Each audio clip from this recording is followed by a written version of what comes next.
My name is Steve Feynman, and as the ADL New York, New Jersey Regional Board Chair, it is my privilege to be the first to welcome you tonight and to say thank you for joining us for this special ADL New York, New Jersey pre-show reception, and later our first mutual ADL concert against hate.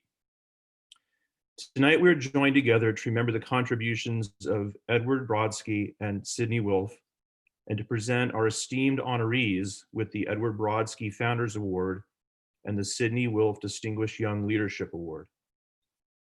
Congratulations to Gregg Weiner and Benjamin Seigel. I'm looking forward to the award presentations later this evening and celebrating your work in support of ADL. As we look back at this year and all the challenges we have faced from a pandemic that continues to plague us, a nation reckoning with racial justice and a sharp increase in anti-Semitism and hateful intolerance, I'm grateful to be part of an organization that is consistently fighting for justice and fair treatment for all. ADL's critical work is extremely important at this time, and supporters and partners like all of you are the reason ADL is able to continue the good fight each and every day. It is now my pleasure to introduce ADL's Senior Vice President of Growth and Interim Vice President of ADL's Northeast Division, Fred Block. Fred is a member of the executive leadership team for ADL National, and I am thrilled he's able to join us tonight. Thank you again for your participation and ongoing support, and please join me in welcoming Fred Block. Steve, thank you so much for the introduction, and thank you all for joining us this evening for this special pre-show reception and our first, maybe our last, I hope so, virtual ADL in Concert Against Hate. I'm really honored to join you this evening to remember the contributions of Edward Brodsky and Sidney Wilf and join in recognizing our distinguished honorees. Congratulations to Gregg Weiner and Benjamin Seigel. We are extremely grateful for all of that you do on behalf of ADL. And I'm pleased to join you tonight in celebrating the significant impact you've had on our critical work. And a big and special thank you to Cynthia Brodsky and the Wilf family. I think they're with us here tonight for their years of unwavering support and tremendous efforts on behalf of ADL. We are so grateful for your ongoing partnership and the important role you play in working together to fight hate for good. Now, while we normally gather in person to remember Edward Brodsky and Sidney Wilf and show our deep appreciation for their legacies, I'm glad that we can do this, come together virtually, and to present these awards in their memory and honor tonight's distinguished recipients. So this past year has been, as I need not say, unlike any other we've experienced. But despite the challenges presented by the COVID-19 pandemic, ADL New York, New Jersey continued almost without missing a beat its tremendous impact in the region in education, in advocacy, and with its community partners. We are, and we might be a bit battered by 2020, but we are still persevering in our fight against anti-Semitism and hate. And this year, like in many years, our success and indeed our strength is due to the hard work of many, but would not be possible without our incredible network of supporters. So I'd like to take this opportunity to thank the gentleman you just met, Regional Board Chair Steve Feynman, and Regional Board Vice Chair Heidi Packer-Ashkenazi, who have led this region through difficult challenges of 2020. And we certainly couldn't do any of this work without you, our donors, our community partners, educators, valued supporters, and guests. We are especially grateful for you in this highly unusual and challenging year. So as I close, and we can continue our celebration, I want to acknowledge the climate of our country this year. I know each of you, like me, have felt the weight and impact of 2020. Whether it's the loss of a loved one to COVID-19, a new call to action to confront racism in the country, or a renewed urgency to address voter suppression efforts so we can assure that everyone eligible can participate in our democratic process. We are called now more than ever to commit ourselves to creating a country where our timeless mission, seeking justice and fair treatment for all, prevails. And now it's my distinct pleasure to introduce ADL New York, New Jersey's new regional director, Scott Richmond. Scott joined the regional team in late August and comes to ADL from the American Jewish Committee, where he served as the regional director for Westchester and Fairfield counties. Scott is an experienced advocate dedicated to developing community partnerships and initiatives that provide justice, equality, and fair treatment for all. We are thrilled, I'm personally thrilled, to have him on board at ADL guiding such a critical region at such a critical time. Scott? Good evening, and thank you, Fred, for that very gracious introduction.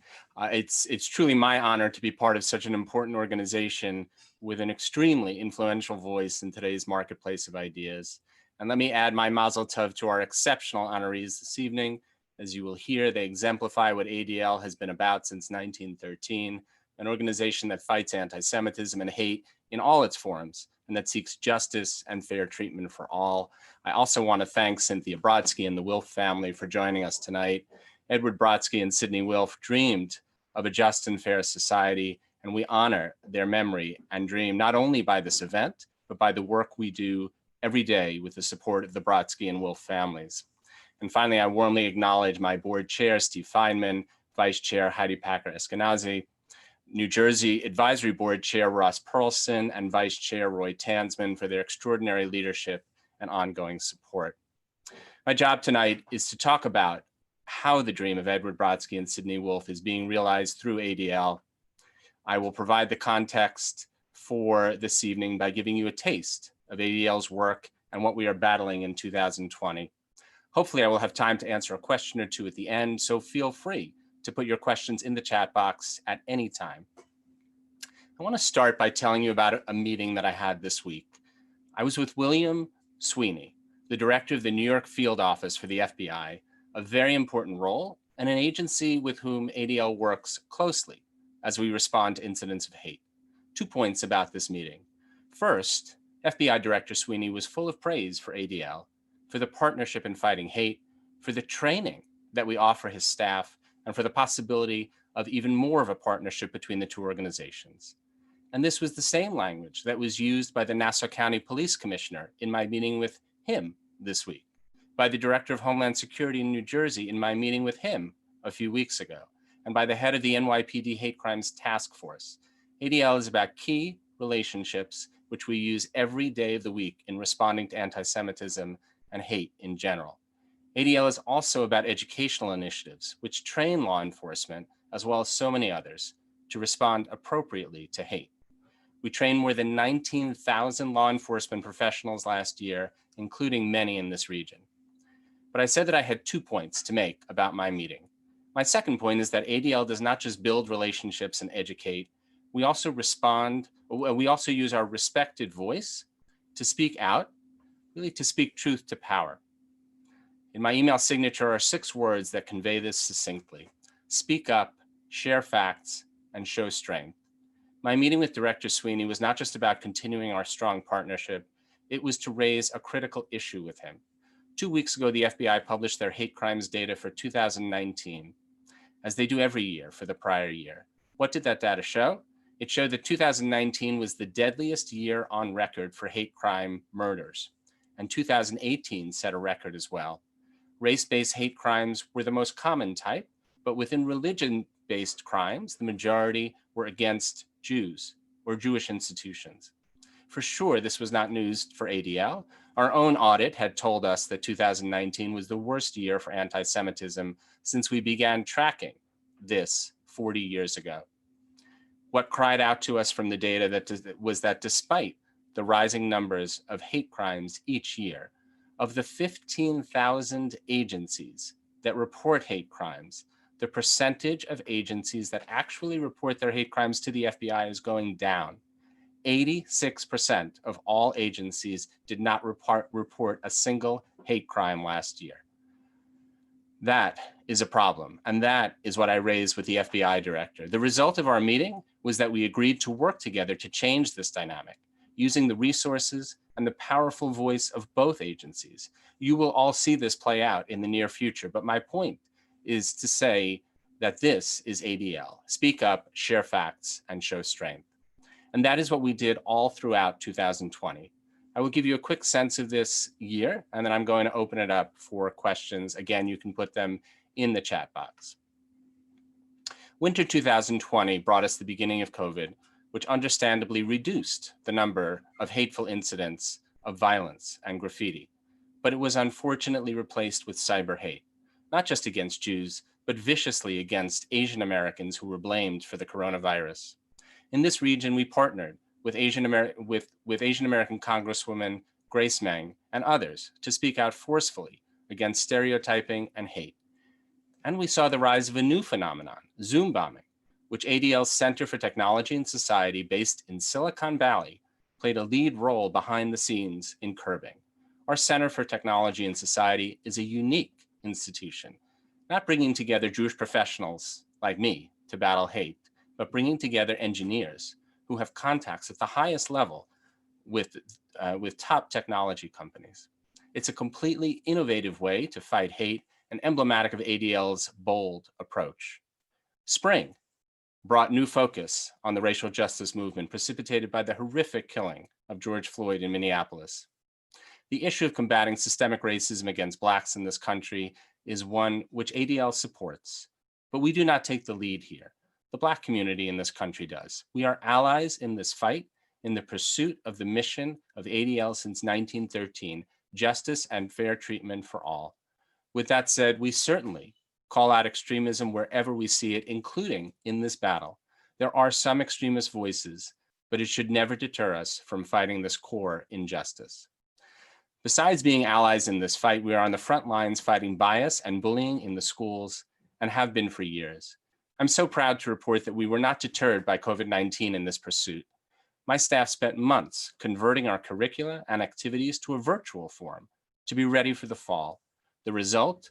We have engaged 241 schools in New York and New Jersey and over 181,000 students in our No Place for Hate program this year, reaching large number of students and educators in critical neighborhoods such as Brooklyn.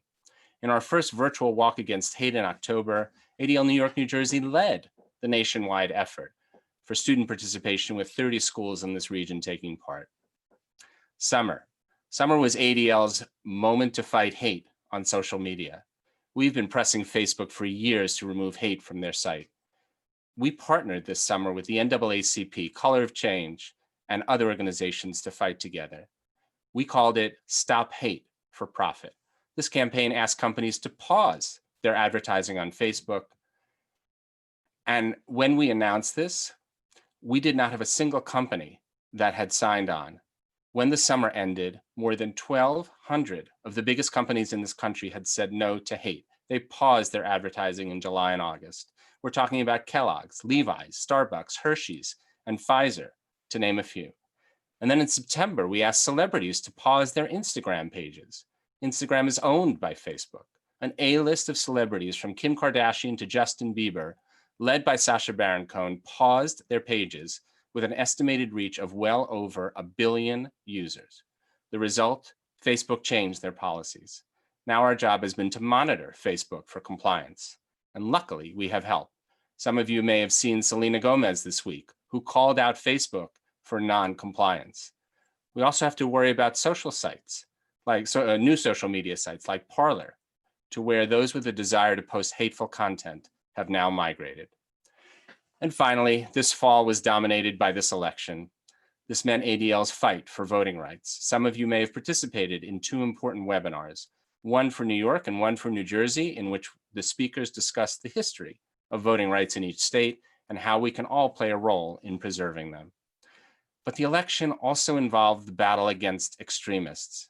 The Proud Boys comment by President Trump during the debate really put this front and center. ADL tracks extremists and has been doing this for decades through the Center on Extremism. We monitor activity across the ideological spectrum from left to right Our staff of investigators, analysts, researchers, and technical experts monitor, expose, and disrupt extremist threats on the internet and on the ground. Today, the ADL Center on Extremism is the foremost authority on extremism, both foreign and domestic. We provide resources, expertise, and training that enable law enforcement, public officials, and community leaders, as well as internet and technology companies, to identify and counter emerging threats. Monitoring extremism is nothing new for ADL.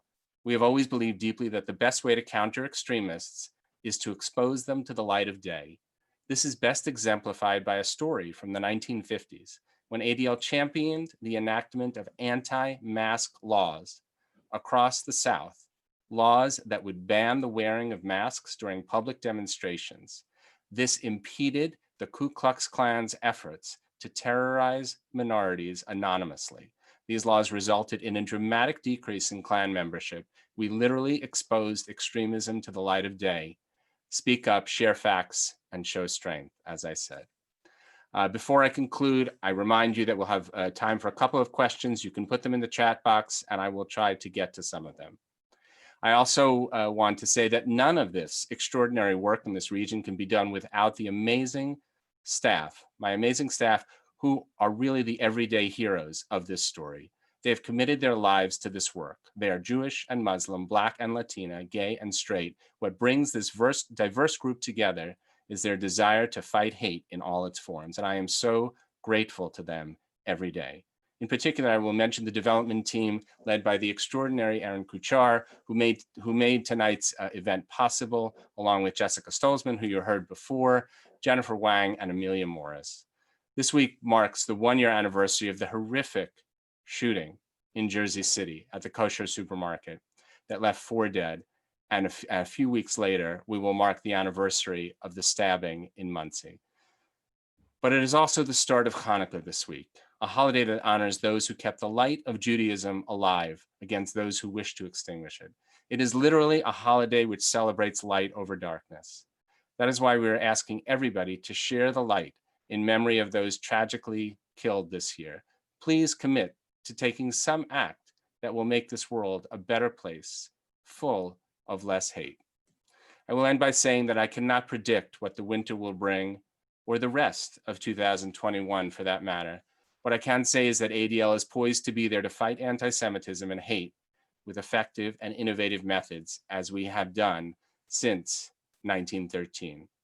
With that, I'm going to take a few questions. 1 second.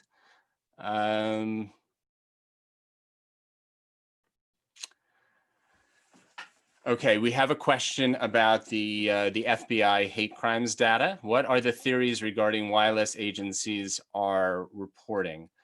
You know, it's not 100% clear why they're not reporting, or fewer agencies are reporting. It seems like there's not much of an incentive for them to report. There's not much pressure for agencies to report. We've been encouraging the federal government to institute legislation which presses agencies to report their hate crimes. We see quite a number of cities with well over 100,000 people in those cities. We have, for example, I believe Syracuse is one of them that does not report a single hate crime in the span of a year, which for sure is not possible. How can I get more involved in ADL's regional work? We did not plant that one, but thank you very much for putting it in there. That's very easy to do. You can go to our website, just Google ADL New York, New Jersey, and you can communicate with us through there. Or you could just do that through adl.org. We have a series of committees that people can join. There are many ways to get involved. And certainly the easiest way for anybody to be an ambassador, an advocate for ADL's work, is to be active on social media. I push this all the time. ADL is out there tweeting. ADL is out there posting on Facebook. Very important content every day. But if that content is not liked and shared, it's not, or retweeted, as the lingo goes, it's not going to be visible to people. So the easiest way for people to be ambassadors is for any of you to be active on social media, just with ADL content. I'm not asking you to develop your own content. Literally every day of the week, there are issues that are raised. Literally every day of the week, ADL is responding to issues of anti-Semitism and hate, and a lot of that appears on social media. I see that we are out of time for questions. So yeah, I apologize for that, but if any of you want to get in touch with me, you can also do that through the website, and I promise you, I will look through the questions that you have put in the chat box, and I will try to answer them. With that, I will say thank you very much for joining us this evening. Again, we could not do this work without families like the Brodskys and the Wilfs, without honorees like Gregg and Ben, and without the extraordinary supporters on this call. We are so grateful for your involvement and commitment to fighting hate for good. It is now my distinct pleasure and honor to introduce the 2018 recipient of the Edward Brodsky Founders Award, our wonderful regional board member, Alan Klinger, who will lead us off in presenting the first award of the evening. Alan. Thank you. Thank you, Scott, and thank you for all you do for ADL. We are truly fortunate to have you on board. As you heard, I am a member of the regional board and co-chair of the region's lawyers division. It is my honor this evening to present my friend Gregg Weiner with the Edward Brodsky Founders Award. Gregg is a longtime ADL supporter and an active leader in the fight against anti-Semitism and hate. Gregg serves as a member of the regional board and works with me to lead our lawyers division as its co-chair. Gregg, in his day job, is co-chair of the Ropes and Gray Global Litigation and Enforcement Practice Group, comprised of over 300 attorneys worldwide. He has 30 years of experience litigating a broad range of complex commercial disputes and regulatory investigations for financial institutions, Fortune 500 companies, investment funds, and other sophisticated clients.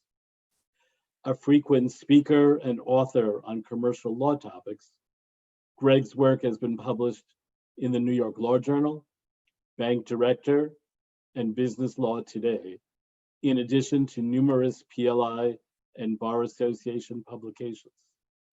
He most recently authored a chapter for the leading treatise, Commercial Litigation in New York State Courts. Gregg is regularly recognized by the esteemed credentialing authority, Chambers USA, as a leading individual in general commercial litigation, recognized by Benchmark Litigation as a litigation star for general commercial and securities work, and by Legal 500. Gregg also is active with civic and educational organizations in New York City. In 2003, he received the Legal Aid Society's annual Pro Bono Award, and in 2012, he received the Founders Award from the Ideal School of Manhattan, an inclusion education school where he is a trustee. Gregg graduated from Columbia University's law school in 1991, where he was a Harlan Fistone Scholar, and from the University of Michigan in 1988, where he was a James B. Angel Scholar and a recipient of the William J. Branstone Freshman Prize.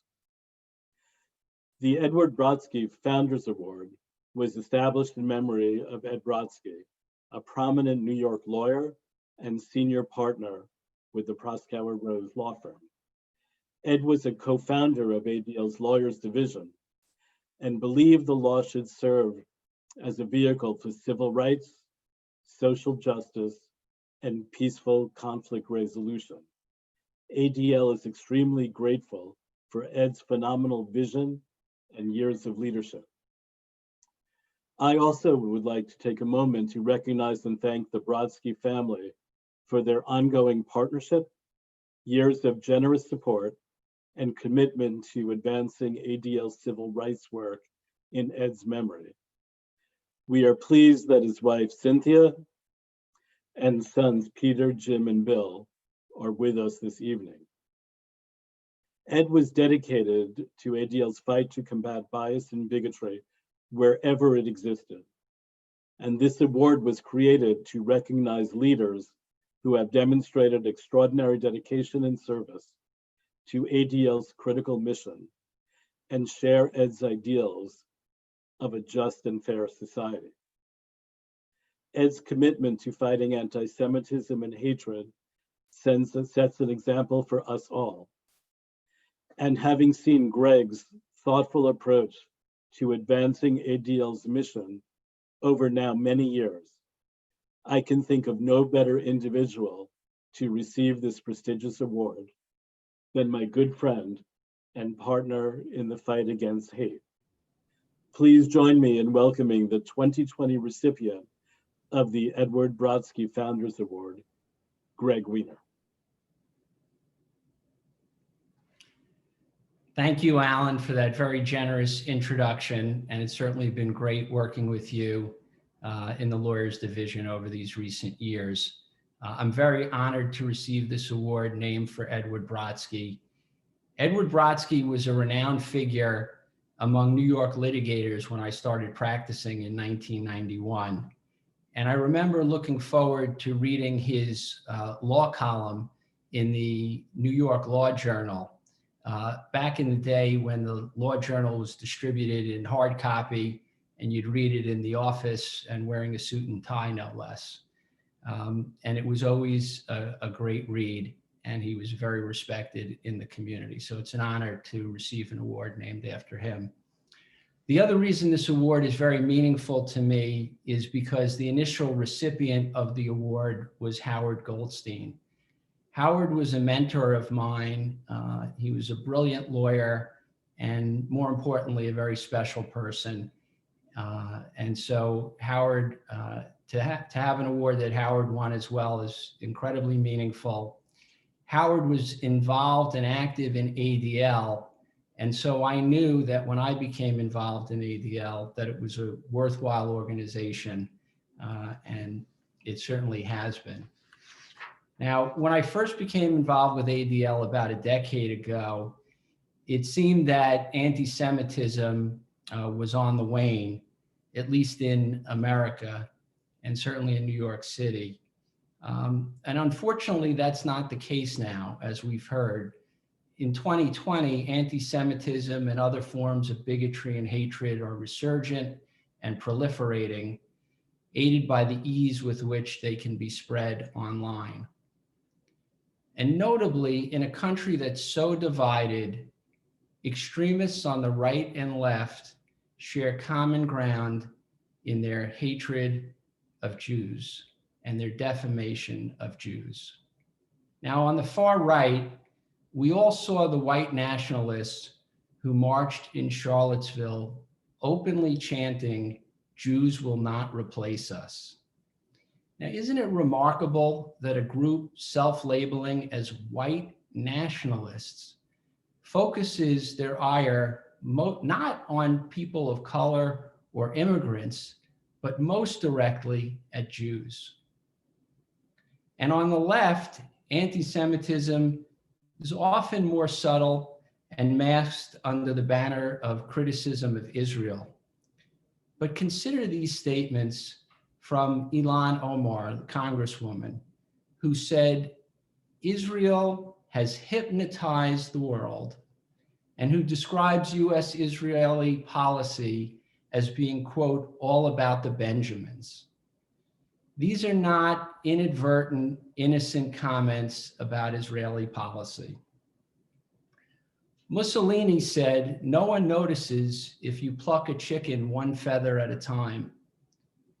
And in that vein, we cannot ignore and brush off these seemingly innocent comments that are actually masked anti-Semitism.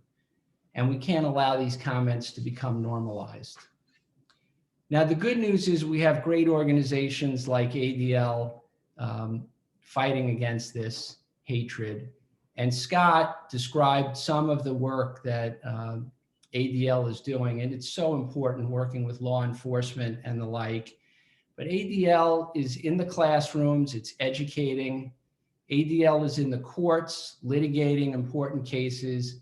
ADL is involved with legislatures, pursuing important legislation around hate crimes and online hate. And all of this important work is aided by the Lawyers Division, which I'm a part of. And I'm just proud that I'm able to and have contributed somewhat to the great work that ADL does. And it is so vitally important. I just want to finish with a few thank yous. Of course, I want to thank my family and friends. And under the rubric of friends, I include my clients, many of whom are watching, who've generously supported this event and me. And I really, really appreciate it. It's so important to ADL. And obviously, having support of friends and family and clients is crucial and allows me to do the things that hopefully make a difference. I particularly want to thank my partners at Ropes and Gray, including our amazing chair, Julie Jones, who've been so supportive of me and ADL. I'm incredibly fortunate to practice at a prestigious law firm that does great legal work, but is also so committed to social justice and community involvement and encourages its partners like me to do that kind of work. And so I just appreciate it so much. We now have over 450 lawyers in our New York office, and all of them do pro bono work. We've worked with ADL, the firm has, for over 30 years on a range of issues, including religious issues, LGBT issues, racial injustice issues as well. And I found a statistic the other day. We had done over 175,000 hours of pro bono work this year. So thank you again to my partners at Ropes and Gray. You are just so supportive and you really make a difference in the community. Finally, I want to thank my family. I'm pleased that my parents are able to watch this event. And I would just say, most relevant to tonight, my parents taught me that you should judge people as individuals and not based on race, religion, economic status, or stereotypes. And so thank you for that. I want to thank my wife, Debbie. She's done so much for me and our family. We were married in 1991, just before I started working at Fried Frank. And it's not easy being married to someone who's trying to become a partner at a major law firm and then is a partner at a law firm, and all while raising 3 kids. And I always knew when I was working late or traveling that Debbie had matters well in hand at home. And so I'm incredibly thankful to her for that. And I will say that the proof is in the pudding, which brings me to my children. We have 3 remarkable daughters, Kara, Ava, and Ellery. They inspire and motivate me. And everything I do is to hopefully create a better society for them. And I'm especially proud of their involvement in the community with ADL, where Ava participates in the Glass Leadership Institute, through Holocaust education and leadership, with Ellery serving as the president of a club at the University of Michigan called SHARE. And in the case of Kara, working as a clinical psychologist at Jamaica Hospital during this COVID pandemic. So I'm just really proud of my children and glad that they could be here to watch this. And I would just conclude by saying that I think with young people like my children and our next honoree, Ben Seigel, that we really have, I'm very optimistic that we will overcome this tide of anti-Semitism and hate, and there really is a brighter future ahead. Thank you again.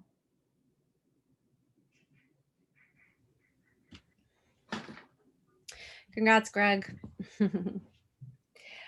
Good evening, everyone. My name is Dina Silberstein. I have the pleasure of serving as the co-chair of ADL's NextGen Advisory Board, and I'm a member of the New York, New Jersey Regional Board. I'm proud to join you this evening and honored to introduce and present my friend Ben with the Sidney Wilf Distinguished Young Leadership Award. As a dedicated ADL advocate, Ben Seigel is committed to inspiring the next generation of leaders to work alongside ADL in securing justice and fair treatment for all. Ben currently serves on the ADL New York, New Jersey NextGen Advisory Board, which empowers young philanthropists to become ADL ambassadors through a broad range of educational and community building initiatives and events. I've had the pleasure of working with Ben as well on our most recent event, which was ADL's Walk Against Hate. We were both on the committee for NextGen to pull together a social distance walk in Central Park and also just be able to promote and share what we're doing and wanting to have people share it themselves on social media, do their own social distance walks, all that kind of stuff. And then Ben and I also serve on the development committee together, and it's a pleasure. He's such a wonderful person and really, really wants to give back and do whatever he can to help others and especially to fight hate. Prior to assuming this leadership position, Ben was an instrumental member of the region's 2017-2018 Glass Leadership Institute, which is a nationally recognized leadership development program designed to energize and educate the next generation of leaders and activists about ADL's crucial work combating bias and bigotry wherever it exists. Ben is an active member of the region's development committee and has played a critical role in expanding ADL New York, New Jersey's Signature Synagogue program, which is a regional initiative that ignites congregation-wide commitment to raising awareness of and speaking out against anti-Semitism and hate. Outside of his work at ADL, Ben is a vice president in global markets engineering at Goldman Sachs. Ben has worked at Goldman Sachs for the past 17 years after graduating from Brown University with a Bachelor's of Science in Computer Science. The Wilf family established the Sidney Wilf Distinguished Young Leadership Award as a fitting tribute to Sidney Wilf of blessed memory, who as an active young Jewish leader, the child of Holocaust survivors, and a strong believer in the importance of ADL's mission. This award recognizes individuals who work to ensure a bright future for ADL and for generations to come. Ben, along with other young leaders on our board, know just how dangerous for the spread of hate, bigotry, and anti-Semitism can be when left unchecked. A coalition of strong voices standing up and speaking out against is necessary to prevent the rising tide of hatred and bigotry. I am proud to support and contribute to ADL, and I am proud to stand shoulder to shoulder with a leader like Ben in that fight. Please join me in welcoming the 2020 recipient of the Sidney Wilf Distinguished Young Leadership Award, Ben Seigel. Congratulations. Thank you, Dina, for the kind introduction. And thank you, ADL New York, New Jersey, for presenting me with this award. I am truly honored to receive it. I'd also like to thank the Wilf family for establishing this award for young leaders and for their continued support of the ADL. I'd like to share a coming of age story about myself and ultimately how I ended up receiving this award and speaking to you all tonight. I grew up in Fort Lauderdale, Florida, in a loving upper middle class family. I recall having a Jewish identity for as long as I can remember. I was bar mitzvahed when I turned 13, as were half of my closest friends. Being Jewish was nothing remarkable and certainly never an issue. After graduating high school, I attended Brown University in Rhode Island. While there, I studied computer science because collegiate math was too boring and physics was a bit too much work. I also joined a Jewish fraternity, ultimately becoming president my junior year. While at Brown, being Jewish and supporting Israel was again unremarkable on campus. I only now realize how fortunate and privileged I was to have these experiences. Graduating after the dot-com crash was not great timing for a CS major, but after a gap year, I landed on my feet with an entry-level programming job at Goldman Sachs. In New York, I focused initially on growing my career and later starting a family. I regularly donated to charities, but I was never heavily involved with a nonprofit and never really entertained the idea until the 2016 presidential campaign. I was shocked and terrified by the amount of hate I witnessed, particularly on social media, especially anti-Semitic attacks against Jewish journalists. And worst of all, I felt helpless to combat it. The problems I was witnessing felt different from anything else I had previously observed. In my naivete, I assumed the political norms and strong character of our national leaders would quickly put an end to the increasing hate and harassment. I was wrong. The spread of hate seemed to permeate well beyond politics and into mainstream society, helping accelerate our national polarization, all while feeding off an increasing stream of misinformation. I could no longer in good conscience sit on the sidelines. Losing faith in our political establishment, I determined non-government institutions would be needed to help fill the gap if I wanted my children and all Americans to have the carefree upbringing that I was lucky enough to have. While discussing the current state of our country back in 2016 and what we could do as individuals to turn the tide, my friend Gregg from Atlanta suggested I get involved with the ADL as he had recently become active in the region. At the time, I recognized the name ADL, but knew little more than that they fought anti-Semitism. Regardless, I was angry and motivated to make a difference, and this seemed like an opportunity worth pursuing. After attending a couple ADL events, I was accepted into ADL's Glass Leadership Institute in 2017. For those that are not familiar, the GLI provides the class with a year-long comprehensive introduction to all of what the ADL stands for and work towards. ADL was founded in 1913 as a response to rising anti-Semitism in the US, and impressively, the founders had the foresight to offer a twofold mission statement: to stop the defamation of the Jewish people and secure justice and fair treatment for all. In other words, no one, especially the Jewish people, will be safe until we are all safe. Over the course of the year, I learned all about ADL's work, including education programs, their Center on Extremism, anti-bias training, advocacy for civil rights and hate crime legislation, Center for Technology and Society. The list goes on and on. I was amazed at this breadth of activity, as well as the incredible talent of the people doing the hard work behind the scenes. And now I had a front row seat to all of it. ADL helped nourish my intellectual curiosity by exposing me to both new ideas and potential tools for solving complex and large-scale societal problems, an engineer's dream. At the end of the GLI, I knew ADL was an organization I wanted to continue to be a part of, but I still didn't fully understand how I could contribute and satisfy my desire to make an impact. So I continued to immerse myself in ADL, attending sponsored events, conferences, and now webinars. Eventually, it clicked. The first and foremost contribution I could make was simply to show up, be present and enthusiastic at the events, the marches, and the meetings. The second was to share the ideas and amazing work performed by the full-time ADL staff as broadly and effectively as I could. Now, especially in COVID era, when someone asks me how I'm doing, I start by giving an update on my wife and kids and their health. I then mention something very quick about work since no one actually understands what I do anyway. And lastly, I always drop a small hint about the ADL, hopefully planting the seed for further involvement.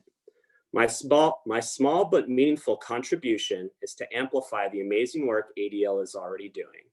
By speaking out today and every day, I hope to get more friends, family, and colleagues involved in the fight against hate.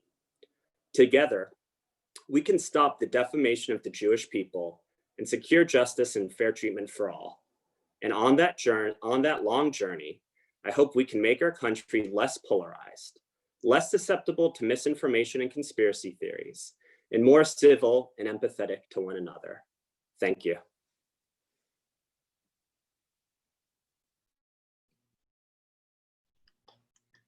Thank you, Gregg and Ben, for your exceptional work on behalf of ADL, and congratulations again on your well-deserved honors. Please allow me to introduce myself. My name is Heidi Packer-Ashkenazi, and I have the privilege of serving as ADL New York, New Jersey's Regional Board Vice Chair. Through my family and the Schneermacher Foundation, I've been lucky enough to be associated with the Center on Extremism, with ADL Center on Extremism since the 1970s, and it's been an incredible journey. As you've heard this evening, ADL New York, New Jersey is doing a tremendous amount of work to expand and enhance its efforts to combat anti-Semitism and hate wherever it emerges. This fight against hatred and anti-Semitism is not one that cannot be undertaken alone. Your presence this evening and ongoing support is incredibly valuable and extremely appreciated. I would like to take this opportunity to thank and recognize our No Place for Hate school partners, our education facilitators, and our community partners. I would also like to recognize and thank our generous sponsors for their meaningful support. We are very grateful for your partnership and the instrumental role you played in making this evening possible. A special thank you to the Brodsky family, Charles Charo and Bonnie Howard, Hyman Brown Charitable Trust, Leif Cabraser, Hyman and Bernstein, L'Oreal, Neil and Jane Golub, Wilf Family Foundations, and or supporters who have chosen to remain anonymous. Thank you again. ADL's presence and programming is not possible without your generosity and commitment. We are fortunate to have each of you as our partners in fighting hate and securing justice and fair treatment for all. If you have not already done so, please consider making an investment in ADL's work. I hope you will stay on and join us for ADL's first ever virtual concert against hate immediately following this reception. A 25-year tradition, ADL in Concert Against Hate is a premier event featuring music, performances, and dramatic storytelling, and is sure to be an unforgettable and inspiring program. This year's concert will be hosted by Deborah Messing and will feature live music from talented artists such as Adam Levine, Kenny Loggins, Andra Day, and Aloe Black.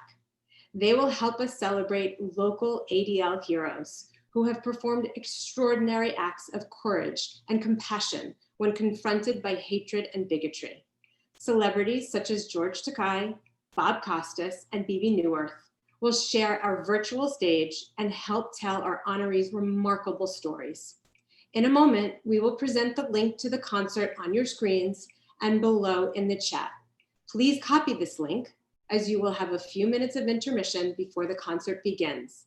On behalf of everyone at ADL, thank you again, be well, and enjoy the show.